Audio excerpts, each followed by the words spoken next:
Hello, Norman. Welcome back to the Withdean. Must be quite strange being back here. It's been a while since I've been here, actually. Yeah, I have been back for like my daughter's school sports day, but I got a very strange feeling driving down Valley Drive. Like I just remember the excitement you used to have coming down the hill. It's like we're nearly there, We're probably going to make kick off. Yes, not really. Well, there's less standage, and God.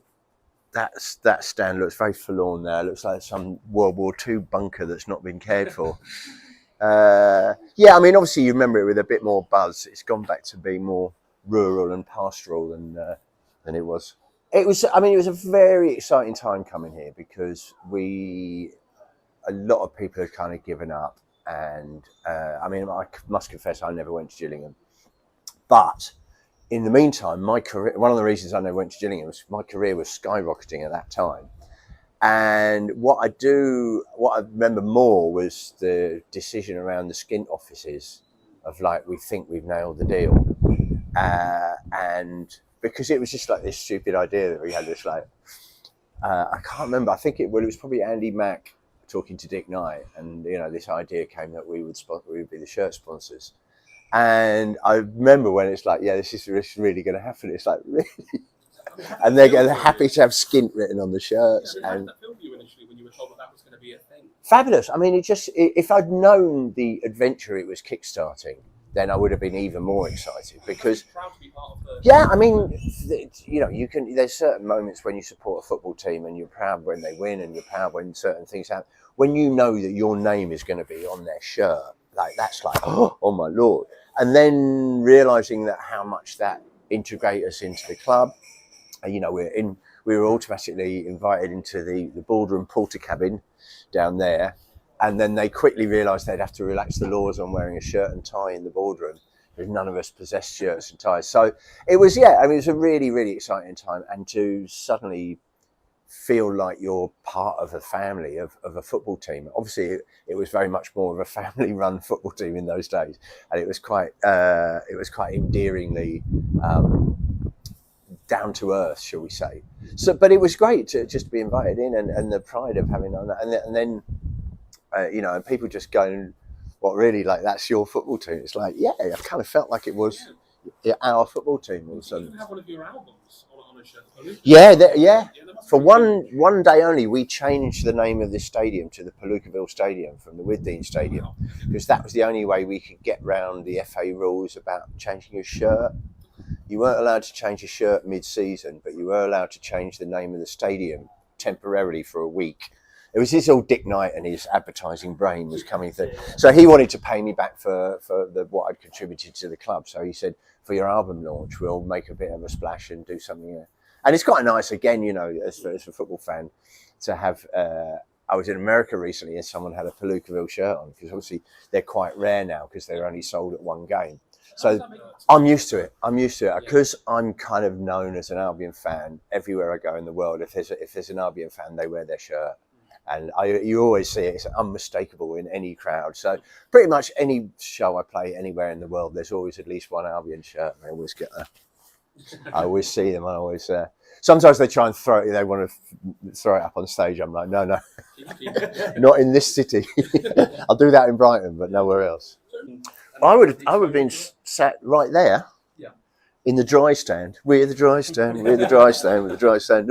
Yeah, so we had a little bit of covering from the weather.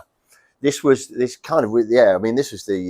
executive level seating because we're the shirt sponsors. So we were in the posh seats and we used to come down through there.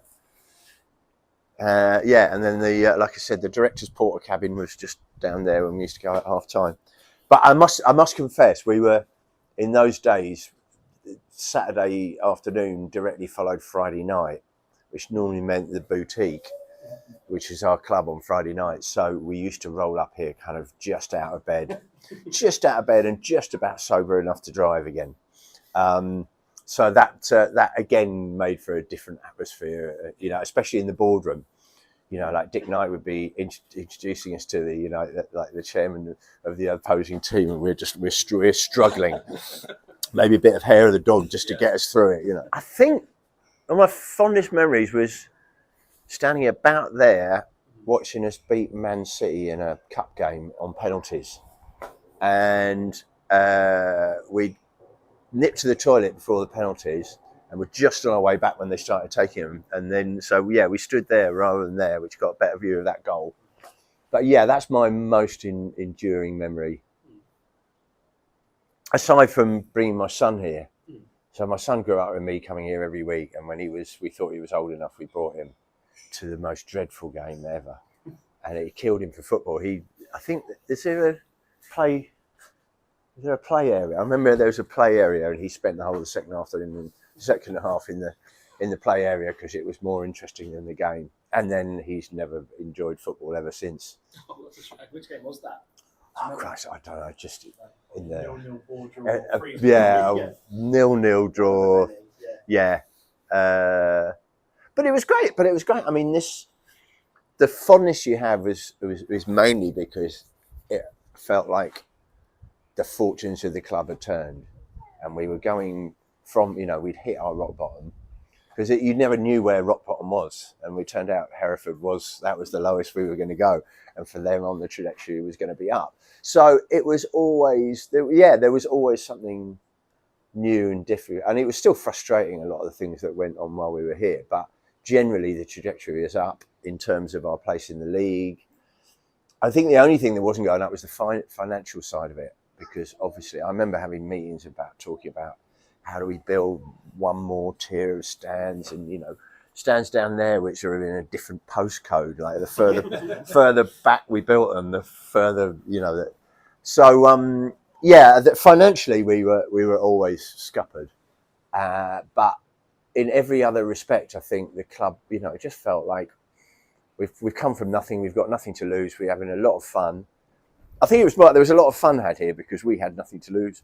We were just like, we're still here, we're still alive, we've got whatever we've got, and it was a more relaxed atmosphere, which I think is good for a lot of the fans today who probably their parents brought them because it was more of a family day out than felt, it hasn't had that Aggie feeling of a football match so much. So I think a lot of younger fans who are now the sort of mainstay of the club, they were introduced to the club because it was a way more friendly place to bring kids. It blows my mind every time I think I can't really take it in, especially at the moment. Right now, it's like you have a dream where it's like something you really want to happen. And then you have a dream that was just because you ate too much cheese before bedtime. And that's what this feels like. It's like there's stuff going on. I mean, today the rugby player crediting De Zerbi for the header that he did in rugby. It's like we're even influencing the British rugby team. So I mean, just so many crazy things are happening at the moment.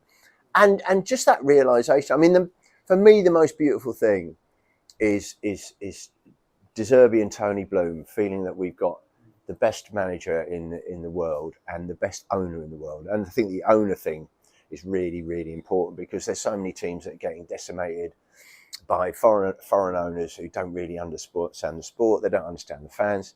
Now, the Bloom family have been around with the Albion for 50 years, and so they understand it, and you trust them. And the fact that Tony's a brilliant businessman is neither here nor there. It's the fact that we're locally owned, and to be at this level and still be locally owned, I think is a triumph. Yeah, it sort of feels like the beating heart of the club almost, Tony Bloom. Well, it is. I mean, there was a time when we were here when we used to have existential thing of like, what is a club? If you haven't got a very good team, any money, a manager, a ground, what is left? And all that was left was the fans. But now I kind of feel like we've got more than just the fans. We've got a really brilliant businessman who looks after us and has got a vision and seems to be, streets ahead of all the other managers in the way he runs the club.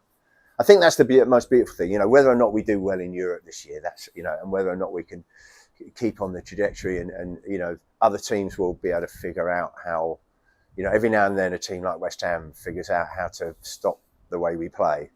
And I think the longer that goes on, more people will. So, we might be at the zenith of our results at the moment. This might be as high as we can ever get. Might not, but it might be. But the thing is, the overriding thing is, that even if it's not the future of the club in the hands of the Bloom family, I think is something that we can take with us. Ah, yeah, don't forget, I have to sit through praise you when we lose as well. It's bittersweet. No. I mean, I've got it is tremendously exciting to hear your music. I mean, everything about my association with the club has just been a thrill. You know, from being allowed to play a gig at the Amex, from being allowed to play on the pitch at the Amex, all the sort of perks of my relationship with the club, but also just travelling around the world. Like last week, I couldn't watch the Newcastle game because I was in Chicago, but we managed to find the Chicago chapter of the stateside Seagulls, and I watched it with them. And that was just brilliant, just to meet these people from the other side of the world who had all these other sports and whatever, but they picked us and just spending an afternoon with them. And I was saying to them, you know, is it because, you know, we're in the Premiership now? It's like, and a lot of them have been following us for years, and they said, we like it because we like the way the club's run. It's got a soul, it's got a heart. And there's so many beautiful things that happen. But yeah, I mean, once you've seen your team play with your name on the shirt, it's like the thrills don't come much better than that. Interesting question, that. No, I don't think. I think if it was their home, they would delight in it, because I know, and I mean, I've talked to some of the players from these years, and they said, you know, it used to help us because a lot of the teams were freaked out because they couldn't work out if they felt like they were doing a training game, you know, on a Saturday afternoon on Hackney Marshes or something, you know. So if it was their home, if they came here, I mean, we'll find out this in Europe, it's like the way they've been drilled to play works just as well away as it does at home. So I'm assuming they're right at that moment, they're just focused and they're just seeing, you know, they're concentrating on where they're going to pass to next and the shape of the game and all these things that be drilled into them. So I'm assuming they don't get, you know, you're not going to be too affected. I can't imagine De Zerbi letting them be, you know, distracted by the standard of the pitch or the size of the support. I don't know. I mean, it must be. I've only heard it from the Brighton players, sense that they would talk to the other players and they say they'd be a bit freaked out. I don't know. I mean, it must be. It probably set your equilibrium more in the terms of you come to a pitch that looks amateur and you play a team that's really professional. That must freak them out because you come in here, it's like, well, this is like a Sunday morning kickabout, you know, and then you come in with a well-drilled team who are absolutely on it. Maybe it lulls you into a false sense of security that our football isn't quite as good as our stadium. I think we're poised on the edge of becoming a semi-big club. I think we're poised on the edge of an era, and as long as we've I think as long as Tony Bloom stays with us, and I can't see why he wouldn't, because he must be having the time of his life. You know, he's the thrill for him. You know, imagine my pride in having skin on the shirts, his pride in making this team, and you know, winding up the whole of the rest of the football league. He must be enjoying that so much. I think he's sticking around. I think with him at the helm, you know, De Zerbi might well go, but I bet he's got someone even better lined up right now. You know, that's the beautiful thing about the way the club is run. It's like you cut off one arm and two more sprout that are even stronger. And all good poker players are always thinking 2 or 3 moves ahead. So I'm pretty sure that he's got an even better match than De Zerbi lined up. I would love De Zerbi to stay for a long time, but you have to be realistic. Managers do come and go, and we can't afford. But then again, you know, the tide that's turned, aside from the results, the tide that's turned with the club is that we're not a feeder club anymore.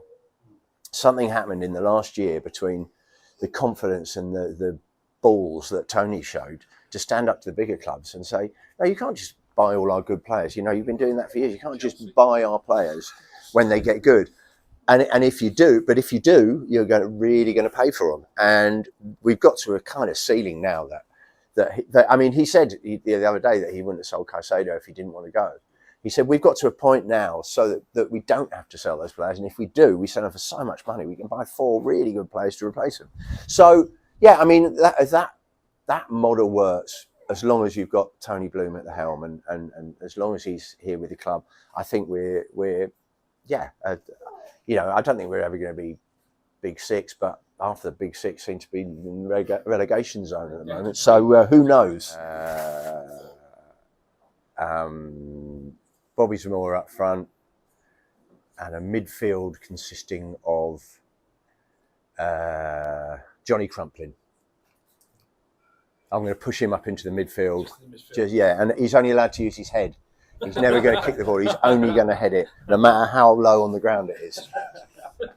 With Gus Poyet as manager, I would say whoever scored the winning penalty against Man City. So I remember I've had a season ticket up here for 10 years, and we were similar to you. I went to the loo before the penalties. We were stood just down the bottom, down the south stand, and it was carnage. Yeah. And this place is home for me. Like, this is where I grew up. I came here. I mean, well, the thing is, the lovely thing is, it did feel like home when we were here. It felt very homely, and there was an edge on the pitch with the way we were playing, and we had some great players, and obviously we went up 2-3 divisions while we were here. So we had an edge on the pitch, but the rest of the thing did feel like a family-run Sunday out, and that maybe held us back slightly. But I loved the fact that it was a friendly, funny club, and there was a kind of spirit, devil may care spirit of we've got nothing to lose. We might be fighting a losing battle, but having a lot of fun trying to win. I think obviously you can't deny the effect that Tony Bloom's had on the club, but none of that would be possible if it wasn't for Dick. 100%. And he, you know, only he had the charisma and the business sense to be able to keep us afloat.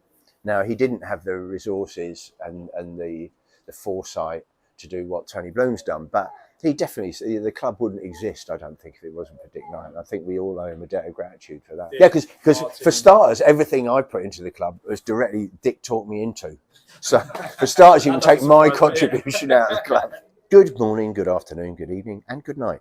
My name's Fatboy Slim, and I strongly advise you to subscribe to the Albion Obsessed podcast.